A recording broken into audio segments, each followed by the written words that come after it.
guys, and welcome back to my channel. Today we're going to be talking about an update on my port. As you can see, I am accessed right now, and I just want to tell you how the surgery went and how it's been going since then, how the needle changes have been going, and just how, life is a little different and some of the accommodations and different things I've had to make to live with this port. So first thing we'll talk about is the surgery. So the day of the surgery, everything went fine. The only thing that was a little weird was during the procedure and you're under twilight sedation. I had the most weird muscle spasms. It felt like a seizure, but not really. It was uncontrollable muscle spasms from here down, and they would just come in these weird waves. I could, I'm obviously aware of what's happening, but I couldn't move my body. It just took over. And so that was the weirdest thing, obviously. But apparently it was nothing. When I asked the surgeon about it afterwards, he said, yeah, I saw that. And he was like, you were totally messing up my stitches, and, was laughing about it. And I was like, is this something I need to worry about? He's like, well, have you had it before? And I'm like, no. And he's like, well, then if it doesn't happen again, I wouldn't worry about it. So anyways, that was a little freaky, but other than that, let's see. So I came out, they had already accessed it, which I had asked for because I did not want to have them access it after surgery right away, because I really needed to get fluids. But I really didn't want to have to go through that because I figured it would be quite painful. So that week, or that day, I came home. Everything was pretty good. I was, I was a little tired from just the whole thing of it, but other than that, I wasn't in pain, surprisingly. But it was actually numb for quite a while, and I was very surprised because I'm usually not, numbing wears off on me super quick, so I was surprised it lasted a good number of hours after the surgery. Pretty much until that evening, but I'm pretty sure they just really numbed the area up like crazy. So that evening it started getting a little painful, mainly just whenever I moved or jostled, or the usual anything in the upper area. So I just kind of rested it, didn't move, didn't want to, you have to move your arm a bit, but I didn't move it too much. And then the next day I ended up taking off work because I just wasn't feeling really great. I didn't sleep well at all, because I knew, I sleep on my back, so I thought I would be fine, but turns out I like to turn on my sides a bit, and it just was every time I would turn on my side, just the tiniest, it was just super painful.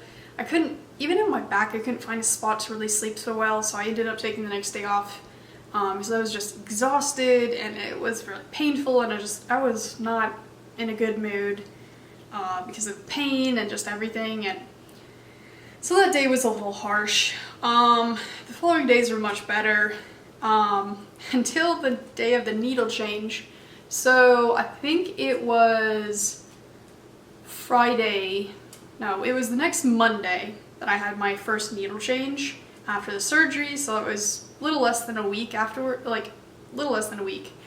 And so my usual nurse came out, and I don't know, I was super anxious that day, so I'm pretty sure it was a lot of nerves, but when she was dealing with the whole area, is obviously very tender still. She was being real sweet about it, but when she was putting in the needle, I just got so sick. I started getting hot and sweaty, and like nauseous, and I just had to lay my head down, and my heart was racing, and I was just like, oh my goodness, not this again, because I've had this a couple times with different things. It's not anything to do with like the needles or anything, because it's happened when there even wasn't needles, so I think it's just a nervous reaction and me having too much like going on, is so and not eating enough apparently.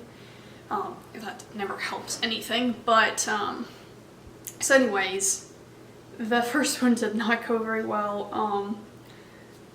It was very painful, and I obviously did not do well with it. To add to all the fun drama, the home healthcare company that I use, they forgot to send the bio patch, which sits underneath the dressing and is supposed to act like a it's a little circle thing that it's like a antibacterial disc that sits on top of the area just to keep germs out. If you don't have that, they have this little gauze patch they put there, and that can only stay there for like 3 days. So I had to have another nurse come out like later that week and change it, and I was real scared that it was going to be the same thing all over again and that was going to get queasy and all that, but actually it was so much better. The second one, I de-accessed myself that morning, as I wanted to let it have some time to breathe and air so I could clean the area before the second needle change, because the nurse had showed me how to de-access it the first time. And so I de-accessed in the morning. She came in the afternoon, and she, you know, did all the cleaning, did everything, and so she got it in real quick. And I was honestly like feeling so overdramatic, telling her, oh, I'm sorry if you know, if I have a bad reaction to this, because she's seen it happen to me before. One time she was trying to get a line on me, and she was like, yeah, you were fine. So that was, I felt way over dramatic there, but yeah, the second one went so much better. That's the one I currently have right now. It's pretty good, not too much craziness going on there. And then I'm scheduled to have another change the end of this week. So I will try and get some footage of that. Definitely I'll show you if me de-accessing at least, but I don't know if I can get footage of me accessing because that's kind of up to them.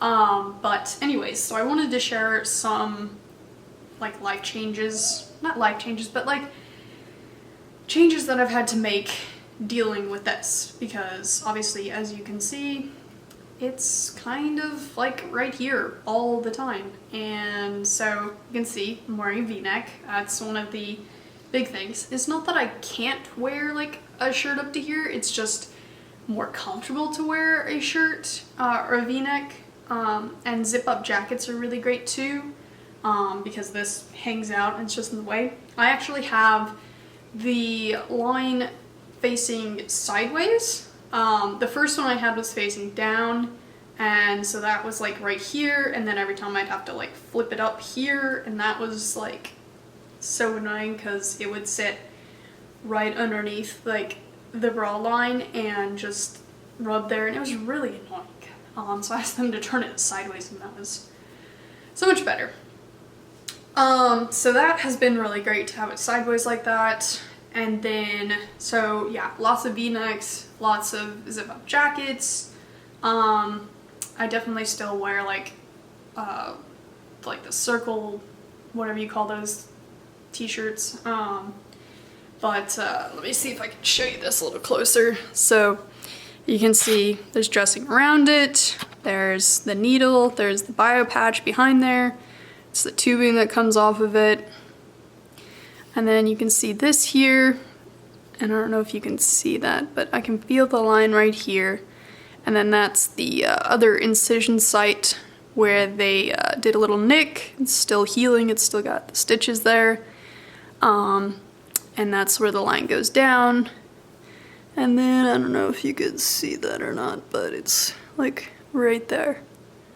So, but, yep, it's a little 30 around the edges, but that's it. So that's the that's my port. So a little more on the day of. So when I got home, or when I came home from the hospital, they gave me a couple different things. So this like little pamphlet thing, it's Port patient discharge packet. It just has a picture of the port. So it's essentially just tells you all about your port. There's a whole bunch of information in here. This right here is a little fob you can put on your keychain. It just says port. And then they give you it's like a credit card almost kind of card. And that goes in your wallet.